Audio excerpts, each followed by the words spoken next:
Did you know that Donald and the Ducks are threatening not to give federal employees back pay after the government shutdown is over?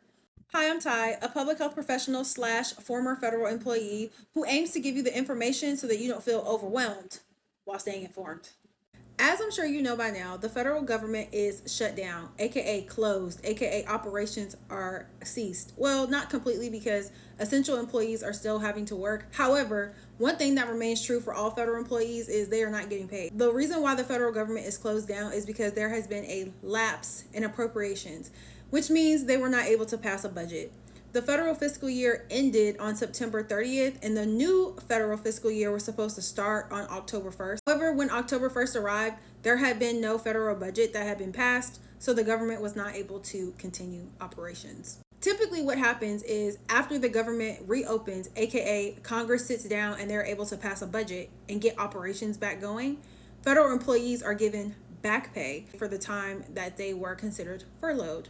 However, as it stands, there has been a lot of conversation from Donald as well as OPM that federal employees may not be getting back pay. Ironically enough, it was Donald J. Trump himself who passed a law in 2019 that guaranteed federal employees would get back pay after being furloughed due to a government shutdown.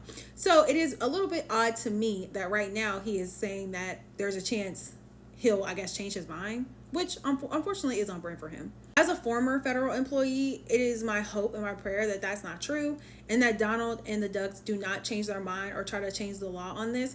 It's not fair that people should miss out on paychecks just because Congress wasn't able to pass a budget, which, for those of you who don't know, congressmen are still getting paid.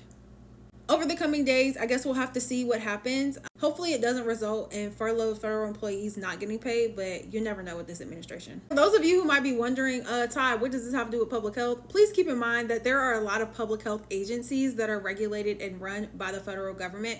Think the Department of Health and Human Services. Think the CDC. Think FDA. So tell me what you think in the comments. Do we think that Donald is going to try to pass a law undoing his 2019 law? Or do we think he's just running his mouth for now?